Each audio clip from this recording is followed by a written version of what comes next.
अब दो सवाल बचते हैं। पहला ये है कि जो महिलाएं संतान के लिए प्रयास कर रही हैं उनके लिए ये जानना जरूरी है कि क्या उपाय करें कि मानसिक रूप से कमजोर बच्चा पैदा ना हो।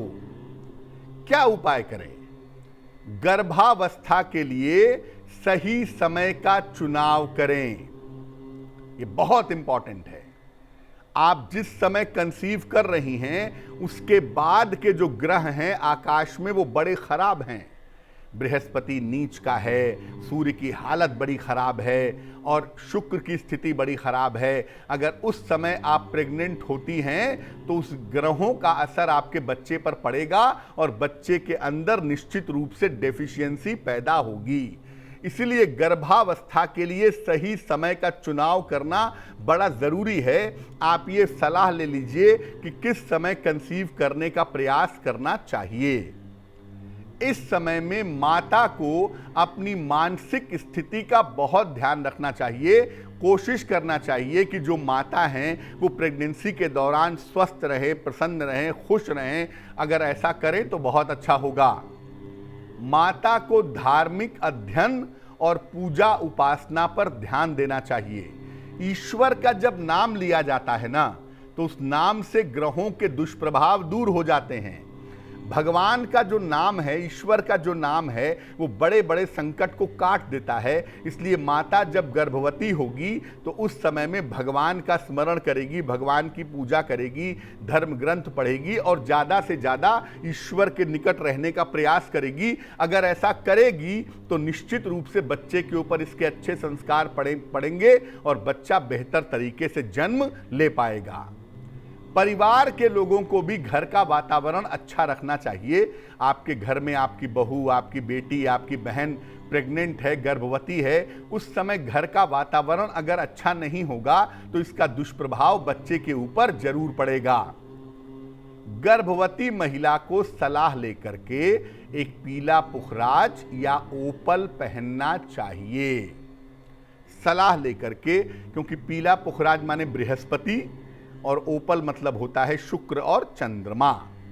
तो अगर महिला पीला पुखराज पहनती है तो उसके अंदर निगेटिव एनर्जी नहीं आएगी और अगर गर्भवती महिला ओपल पहनती है तो भी उसके अंदर निगेटिव एनर्जी नहीं आएगी।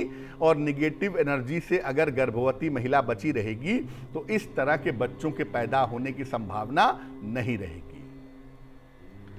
अब मान लिया कि मानसिक रूप से कमजोर बच्चा पैदा हो गया है, ऐसे बच्चे ने जन्म ले लिया है जो ऑटिज्म का शिकार है और माता पिता उसके लिए परेशान हैं, वो मेंटली डिस्टर्ब है, बच्चा बोल नहीं पाता, बच्चा चल नहीं पाता या चलता तो है लेकिन बोल नहीं पाता, चीज़ों को समझ नहीं पाता, अपनी बात रख नहीं पाता, ऑटिज्म का शिकार है। और ऐसा बच्चा अगर पैदा हो गया है तो क्या उपाय करें कि बच्चे का जीवन बेहतर हो, बच्चे के ऑटिज्म में थोड़ी कमी आए?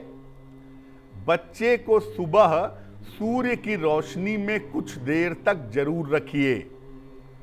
सुबह के समय जब सूर्योदय हो रहा हो, जब धूप तीखी ना हो, उस समय बच्चे को सूर्य की रोशनी में सुबह के समय 2-4-5 मिनट जरूर रखिए। बच्चे की जो माता है वो बच्चे के लिए शिव मंत्र का जप करेंगी।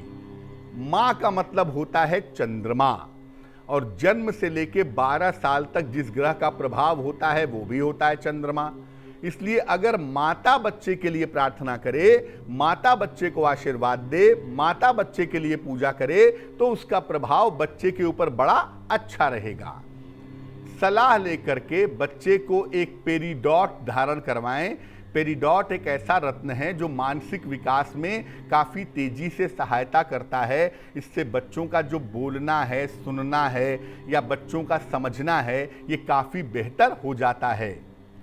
बच्चे का नियमित रूप से उपचार भी करवाते रहिए, क्योंकि ऐसी दशा में आजकल साइंस थोड़ी कोशिश कर रहा है और बिहेवियर की थेरेपी, स्पीच की थेरेपी, ऑटिज्म की थेरेपी, अलग अलग तरह की थेरेपी जो आ गई हैं, इस तरह की थेरेपी को करवाने की कोशिश करिए।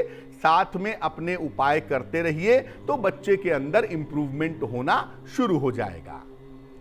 लेकिन मैं फिर बता दूं कि अगर आप चाहते हैं कि आपका बच्चा ऑटिज्म का शिकार पैदा ना हो या ऑटिज्म की समस्या से ग्रस्त पैदा ना हो, तो ऐसी दशा में पति पत्नी को गर्भावस्था के सही समय का चुनाव करना होगा और जैसे ही कंसीव करें एक गर्भ कुंडली बनवा लें ज्योतिषी से और देख लें कि गर्भावस्था की स्थिति कैसी रहने वाली है और उस तरह की सावधानियों का पालन करें तो आपका बच्चा ऑटिज्म का शिकार नहीं होगा।